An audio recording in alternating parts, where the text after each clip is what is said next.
안녕하세요, 여러분. 진강 스님입니다. 오늘도 지혜 한 모금에 함께 해주셔서 고맙습니다. 혹시 여러분 이런 생각 해보신 적 있으신가요? 나는 왜 이렇게 마음이 불안할까? 열심히 살려고 하는데 왜 이렇게 힘들까? 좋은 일이 있어도 왜 마음이 오래 평안하지 않을까? 2500년 전 석가모니 부처님도 우리와 같은 고민을 하셨습니다. 왕자로 태어나 부족할 것 없는 삶을 살면서도 왜 사람들은 괴로워할까? 진정한 행복이란 무엇일까 하고 말이죠. 그분이 깨달음을 얻으신 후 45년 동안 전해주신 말씀 중에서 오늘은 특히 우리 마음을 다스리는 5가지 지혜를 함께 나누고자 합니다. 현대를 살아가는 우리에게도 여전히 살아 숨쉬는 가르침, 바로 우리 일상 속에서 실천할 수 있는 부처님의 지혜입니다. 자, 그럼 첫 번째 이야기부터 시작해 볼까요? 일부 강물의 흐름처럼 머물고자 하면 물속으로 가라앉고 애쓰면 물결에 휘말리느니라. 부처님께서 제자들과 함께 강가를 거닐고 계실 때였습니다. 한 젊은 수행자가 이런 질문을 드렸어요. 부처님, 저는 정말 열심히 수행하고 있습니다. 그런데 왜 마음이 편해지지 않을까요? 더 노력할수록 오히려 더 괴로워지는 것 같습니다. 부처님은 잠시 강물을 바라보시더니 이렇게 말씀하셨습니다. 저 강물을 보아라. 물은 어떻게 흐르고 있느냐? 자연스럽게 흐르고 있습니다. 그렇다. 물은 바위를 만나면 돌아서 흐르고 낮은 곳을 만나면 고이기도 한다. 그런데 만약 물이 나는 반드시 직선으로만 흘러야 해라고 고집한다면 어떻게 되겠느냐? 막히고 넘쳐서 큰 문제가 생기겠습니다. 맞다. 그런데 사람들은 자꾸 물처럼 흐르지 못하고 있다. 어떤 한 곳에 머물고자 하면 가라앉고 억지로 애쓰면 물결에 휘말려 더욱 괴로워한다. 여러분 혹시 이런 경험 있으시죠? 취업을 위해 아무리 노력해도 결과가 나오지 않아서 더 불안해지거나 좋아하는 사람에게 인정받으려고 애쓸수록 오히려 그 사람이 멀어지는 경험 말입니다. 현대 심리학에서도 이와 비슷한 개념을 이야기합니다. 역설적 노력이라고 하는데 잠을 자려고 애쓸수록 잠이 안 오고 긴장하지 말자고 다짐할수록 더 긴장되는 현상이죠. 제가 아는 한 직장인분 이야기를 해드릴게요. 이분은 승진에 대한 욕심이 너무 컸어요. 매일 늦게까지 일하고 상사 눈치를 보고 동료들과의 경쟁에서 이기려고 무리를 했죠. 그 결과 어떻게 됐을까요? 번아웃이 와서 몸도 마음도 망가졌어요. 오히려 업무 능력은 떨어지고 인간관계도 악화되었습니다. 그때 이분이 깨달았어요. 아, 내가 너무 붙잡으려고 했구나. 강물처럼 자연스럽게 흘러가면서 최선을 다했으면 되는 건데. 그 후로 이분은 마음을 바꿨습니다.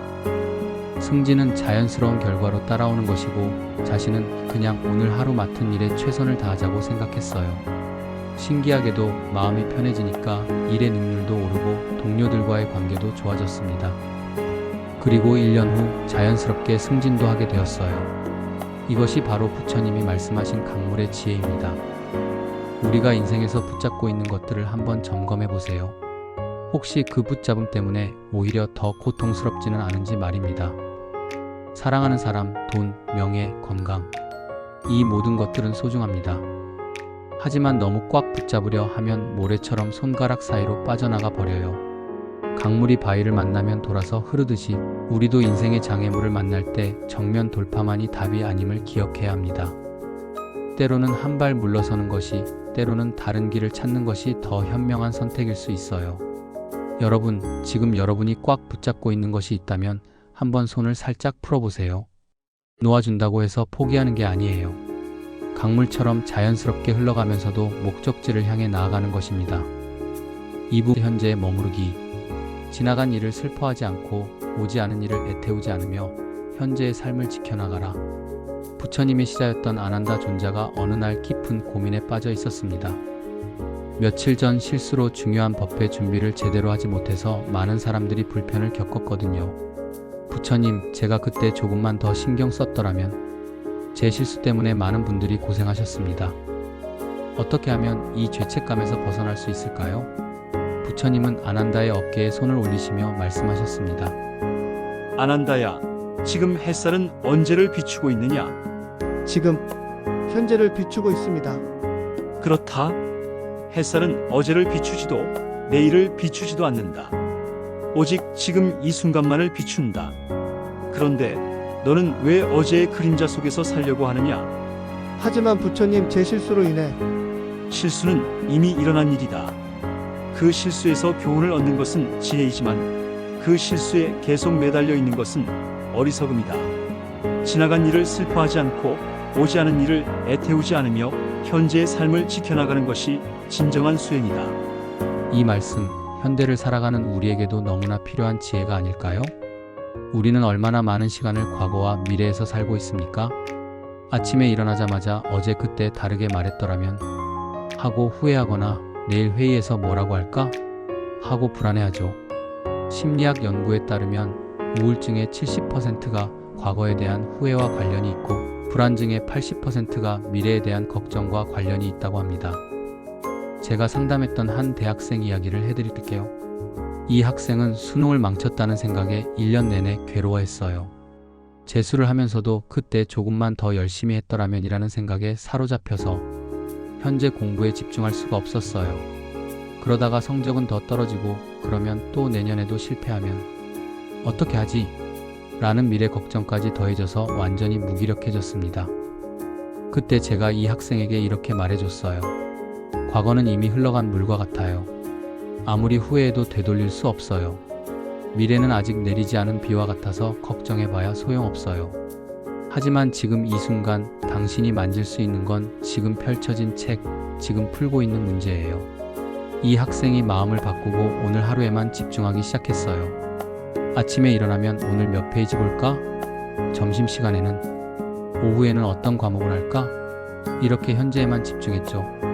그 결과 어떻게 됐을까요? 공부 효율은 몰라보게 높아졌고 마음도 훨씬 평안해졌어요. 그리고 이듬해 원하는 대학에 합격할 수 있었습니다. 부처님은 또 이런 비유도 들어주셨어요. 과거는 이미 흘러간 물이고 미래는 아직 내리지 않은 비이다. 그런데 사람들은 흘러간 물을 다시 퍼담으려 하고 내리지도 않은 비 때문에 우산을 쓰고 있다. 정말 그렇지 않나요? 우리는 종종 존재하지도 않는 과거와 미래 때문에 현재를 놓치고 있어요. 현재에 머무르는 연습 어떻게 할 수 있을까요? 첫째, 호흡에 집중해 보세요. 숨을 들이마실 때 들어온다, 내쉴 때 나간다, 이렇게 마음속으로 말해보세요. 호흡은 항상 현재에만 존재하거든요. 둘째, 오감을 활용해 보세요. 지금 들리는 소리, 지금 느껴지는 촉감, 지금 보이는 색깔에 집중해 보세요. 감각도 현재에만 존재해요. 셋째, 지금 여기를 자주 되뇌어 보세요. 마음이 과거나 미래로 떠날 때마다 지금 여기로 다시 돌아오는 연습을 하세요. 과거에서 교훈을 얻고 미래를 계획하는 것은 필요해요. 하지만 그것도 현재에서 해야 하는 일입니다. 과거에 사로잡히거나 미래에 도망가는 게 아니라요. 여러분, 지금 이 순간을 느껴보세요. 지금 여러분이 앉아있는 의자의 감촉, 지금 들리는 제 목소리, 지금 여러분의 호흡, 이 모든 것이 소중한 현재입니다. 현재에 머물 때 우리는 비로소 진정한 평안을 느낄 수 있어요. 과거의 후회와 미래의 불안에서 벗어나 지금 이 순간의 풍요로움을 만끽할 수 있습니다. 오늘 하루 여러분도 부처님의 가르침을 실천해 보세요. 마음이 과거나 미래로 떠날 때마다 지금 여기로 돌아오는 연습을 해보시기 바랍니다. 3부 노력과 집착의 경계. 노력은 훌륭한 가치이나 그 노력에 집착하지 말라. 어느 날 부처님께서 제자들과 함께 계실 때 한 수행승이 명상에 대해 질문했습니다. 부처님, 저는 하루 종일 명상만 합니다. 새벽 3시에 일어나서 밤 12시까지 오직 명상에만 매달리고 있어요. 그런데 왜 마음이 더 불안해지는 걸까요? 부처님은 그 수행승에게 물으셨습니다. 그대가 출가하기 전에 검은고를 탔다고 들었는데 맞느냐? 네, 그렇습니다. 검은고 줄이 너무 팽팽하면 어떻게 되느냐? 줄이 끊어집니다.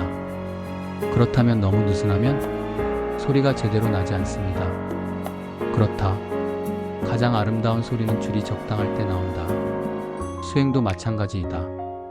노력은 훌륭한 가치이나 그 노력에 집착하면 줄이 끊어지는 것과 같다. 이 이야기는 우리에게 노력과 집착의 미묘한 차이를 알려줍니다. 노력과 집착, 어떻게 구분할 수 있을까요? 노력은 과정에 집중하는 것이고 집착은 결과에 매달리는 것입니다. 노력은 마음을 열어놓은 상태이고 집착은 마음을 꽉 닫은 상태입니다. 노력은 실패해도 배울 수 있지만 집착은 실패하면 절망합니다. 구체적인 예를 들어볼게요. 한 학생이 성적 향상을 위해 공부한다고 해봅시다. 노력하는 학생은 이렇게 생각해요. 오늘 계획한 공부를 착실히 해보자. 이해 안 되는 부분이 있으면 선생님께 물어보고 틀린 문제는 왜 틀렸는지 꼼꼼히 분석해보자. 집착하는 학생은 이렇게 생각해요. 이번 시험에서 반드시 1등을 해야 해. 1등 못하면 부모님께 실망드리고 친구들한테도 창피하고. 아, 벌써 불안해. 차이가 보이시나요? 직장 생활에서도 마찬가지예요. 노력하는 직장인 오늘 맡은 업무를 성실히 처리하고 동료들과 좋은 관계를 유지하며 새로운 기술도 꾸준히 익혀보자. 집착하는 직장인 올해 안에 반드시 승진해야 해. 승진 못하면 내 인생은 실패작이야. 다른 사람들보다 더 일해야 하고 상사 눈에 띄어야 하고. 집착의 신호들을 한번 살펴볼까요? 1. 결과가 나오지 않으면 극도로 불안해한다. 2. 다른 사람과 끊임없이 비교한다. 3. 실패를 받아들이지 못한다. 4. 과정보다는 결과에만 매달린다. 5. 몸과 마음이 긴장되어 있다. 반면 건전한 노력의 신호들은 1. 과정 자체를 즐길 수 있다. 2. 실패해도 배울 점을 찾는다. 3. 다른 사람의 성공을 축하할 수 있다. 4. 적당한 휴식을 취할 줄 안다. 5. 마음이 평온하다. 제가 만난 한 사업가 이야기를 해드릴게요. 이분은 사업 성공에 너무 집착한 나머지 건강도 잃고 가족들과의 관계도 망가뜨렸어요. 매일 스트레스에 시달리면서도 성공해야 한다는 강박에 사로잡혀 있었죠. 어느 날 이분이 깨달았어요. 아, 내가 사업을 즐기지 못하고 있구나. 성공이라는 결과에만 매달려서 과정의 소중함을 놓치고 있었구나. 그때부터 마음을 바꿨어요. 성공도 중요하지만 매일매일 의미 있는 일을 하고 고객들에게 도움이 되는 서비스를 만드는 것 자체에 집중하기 시작했어요. 신기하게도 마음이 편해지니까 창의적인 아이디어도 더 많이 나오고 직원들과의 관계도 좋아졌어요. 그리고 결과적으로는 사업도 더 잘 되기 시작했습니다. 부처님의 또 다른 비유를 들어볼게요.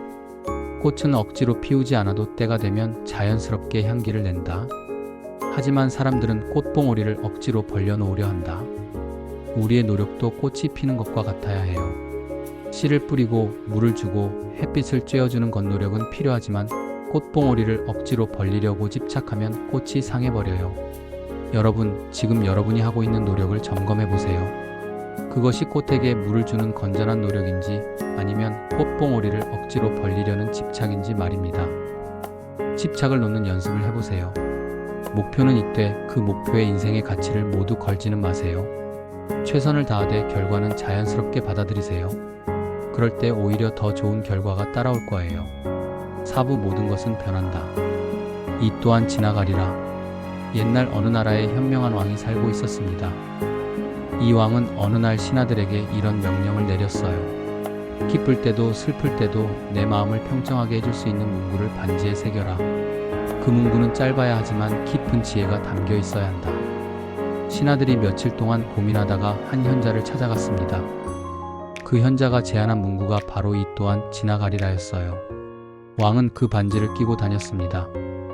기쁜 일이 있을 때 반지를 보면서 이 기쁨도 영원하지 않으니 겸손해야지라고 생각했고, 슬픈 일이 있을 때는 이 슬픔도 지나갈 테니까 희망을 잃지 말자라고 생각했어요.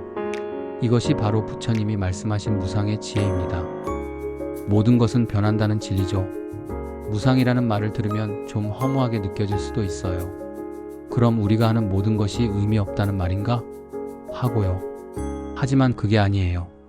무상의 가르침은 우리를 절망시키려는 게 아니라 해방시키려는 거예요. 생각해보세요. 지금 여러분을 괴롭히는 문제가 있다면 그것도 언젠가는 지나갈 거예요. 지금 여러분이 실패로 인해 좌절하고 있다면 그 실패의 아픔도 시간이 지나면 희미해질 거예요.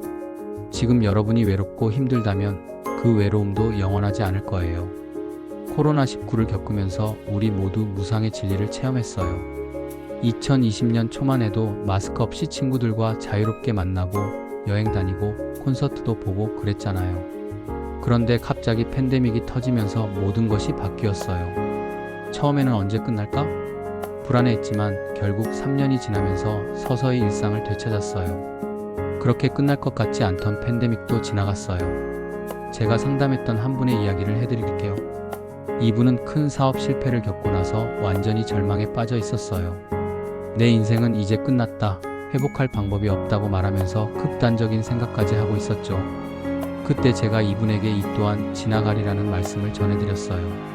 처음에는 스님, 그런 뻔한 위로는 하지 마세요 라고 하시더라고요. 하지만 몇 개월이 지나면서 조금씩 달라지기 시작했어요. 실패의 충격이 완화되고 새로운 기회들이 보이기 시작했어요. 실패를 통해 배운 것들이 오히려 다음 사업에 도움이 되었죠. 2년 후 이분은 이전보다 더 안정적이고 의미 있는 사업을 하게 되었어요. 그리고 제게 이런 말씀을 하셨어요. 스님, 그때 그 말씀이 정말 맞았네요. 그 절망도 지나갔고 지금의 기쁨도 언젠가는 지나가겠지만 그래서 오히려 더 소중하게 느껴져요. 무상의 지혜는 양면성이 있어요. 고통스러울 때는 위로가 되고 행복할 때는 겸손함을 가르쳐줘요. 여러분이 지금 힘든 상황에 있다면 기억하세요. 지금 이 순간의 고통이 여러분의 전부가 아니에요. 계절이 바뀌듯이 해가 뜨고 지듯이 여러분의 고통도 반드시 지나갈 거예요. 하지만 반대로 지금 행복한 상황에 있다면 그 행복에 너무 안주하지도 마세요. 행복할 때야말로 더 겸손해져야 하고 다른 사람들과 그 기쁨을 나누어야 해요. 부처님께서는 이런 비유도 들어주셨어요. 구름은 하늘에 머물러 있는 것 같지만 끊임없이 변하고 있다. 우리 삶도 마찬가지이다. 고정되어 있는 것 같지만 매 순간 새로워지고 있다. 무상을 받아들이는 것은 체념이 아니라 자유입니다. 변화를 두려워하지 않고 받아들일 때 우리는 진정한 평온을 얻을 수 있어요. 실패해도 이것도 지나갈 거야 하고, 희망을 잃지 않고 성공해도 이것도 지나갈 거야 하고 겸손함을 잃지 않는 것이죠. 5분 고요한 쉼의 힘. 마음을 고요히 하고 몸을 쉬게 하라. 다시 힘차게 일어날 것이다. 부처님께서는 항상 제자들에게 명상과 수행의 중요성을 강조하셨지만 동시에 적절한 쉼의 중요성도 잊지 않으셨습니다. 어느 날 제자들이 너무 열심히 수행한 나머지 몸과 마음이 지쳐 있는 것을 보시고 이렇게 말씀하셨어요. 활은 늘 당겨져 있으면 부러진다. 마음도 늘 긴장되어 있으면 병든다. 때로는 완전히 내려놓고 쉬어야 한다. 현대를 살아가는 우리에게 이 말씀이 얼마나 절실한지 모르겠어요. 우리는 항상 무언가를 해야 한다는 강박에 시달려요. 스마트폰을 보고 SNS를 확인하고 뉴스를 읽고 업무를 처리하고 정말 아무것도 하지 않는 시간이 있나요? 지하철에서도 화장실에서도 잠들기 전에도 우리는 계속 스마트폰을 들여다봐요. 뇌가 쉴 틈이 없어요. 제가 아는 한 직장인분은 번아웃으로 병원에 실려간 후에야 깨달았어요. 아, 내가 한 번도 제대로 쉰 적이 없구나. 그분이 회복하는 과정에서 가장 중요했던 것이 바로 아무것도 하지 않는 시간을 갖는 것이었어요. 처음에는 5분도 가만히 있기 어려웠대요. 뭔가 해야 한다는 조급함, 시간을 낭비하고 있다는 죄책감이 들었다고 해요. 하지만 점점 길게 하루 10분, 20분, 30분씩 아무것도 하지 않는 시간을 늘려갔어요. 그냥 의자에 앉아서 창밖을 바라보거나 호흡을 느끼거나 새소리를 듣거나 그러자 신기한 변화가 일어났어요. 창의적인 아이디어들이 떠오르기 시작했고 업무 효율성도 오히려 높아졌어요. 무엇보다 마음이 평안해졌어요. 부처님의 또 다른 말씀을 들어볼게요. 고요한 연못에서만 달이 비친다. 물결이 일렁이는 연못에서는 달이 흔들려 보인다. 우리 마음도 마찬가지예요. 끊임없이 바쁘고 들뜬 마음에서는 지혜가 떠오를 수 없어요. 고요할 때 비로소 진정한 통찰이 생겨요. 쉼이라고 해서 꼭 잠을 자거나 누워 있어야 하는 건 아니에요. 천천히 차를 마시는 것, 창밖 풍경을 바라보는 것, 산책하면서 발걸음을 느끼는 것, 좋아하는 음악을 들으면서 그 선율에 마음을 맡기는 것, 이 모든 것들이 마음에 쉼을 주는 활동들이에요. 현대 과학도 명상과 휴식의 중요성을 입증하고 있어요. 뇌과학 연구에 따르면 우리가 아무것도 하지 않을 때 뇌의 디폴트 네트워크가 활성화되면서 창의성과 문제 해결 능력이 향상된다고 해요. 오늘 하루 여러분도 부처님의 가르침을 실천해 보세요. 하루에 10분이라도 스마트폰을 끄고 완전히 아무것도 하지 않는 시간을 가져보세요. 처음에는 어색하고 불편할 수 있지만 점점 그 고요함의 소중함을 느끼게 될 거예요. 결론 및 마무리. 여러분, 오늘 부처님의 5가지 지혜를 함께 나누었습니다. 첫째, 강물처럼 자연스럽게 흘러가는 삶. 둘째, 과거와 미래에 매달리지 않고 현재에 머무르는 삶. 셋째, 노력은 하되 집착하지 않는 삶. 넷째, 모든 것이 변한다는 것을 받아들이는 삶. 다섯째, 적절한 쉼을 통해 마음을 돌보는 삶. 이 5가지는 서로 연결되어 있어요. 하나가 아니라 전체가 조화를 이룰 때 진정한 평안을 얻을 수 있습니다. 2500년 전 부처님의 가르침이 오늘 우리에게도 여전히 유효한 이유는 인간의 마음은 시대가 바뀌어도 본질적으로 같기 때문입니다. 그때나 지금이나 사람들은 행복을 원하고 고통을 피하고 싶어하며 사랑받고 싶어하고 의미 있는 삶을 살고 싶어해요. 하지만 많은 사람들이 잘못된 방법으로 행복을 추구하다가 오히려 더 큰 고통에 빠지곤 합니다. 부처님의 가르침은 바로 그런 우리에게 올바른 길을 제시해주는 나침반과 같아요. 여러분도 오늘부터 이 5가지 지혜를 하나씩 실천해보세요. 오늘은 강물처럼 자연스럽게 흘러가 보세요. 너무 붙잡으려 하지 마시고요. 내일은 과거 후회나 미래 걱정 대신 현재 이 순간에 집중해 보세요. 모레는 노력은 하되 결과에 집착하지 않는 연습을 해보세요. 힘든 일이 있을 때는 이 또한 지나가리라 하고 스스로를 위로해 주세요. 그리고 매일 조금씩이라도 마음에 쉼을 주는 시간을 가지세요. 여러분의 삶에 부처님의 지혜가 작은 등불이 되어 어둠을 밝혀주길 바랍니다. 그리고 그 빛이 여러분 주변 사람들에게도 따뜻함을 전해주길 바라요. 오늘도 지혜 한마당에 함께 해주신 모든 분들께 감사드립니다. 여러분 모두 평안하세요. 고맙습니다. 구독과 좋아요는 큰 힘이 됩니다.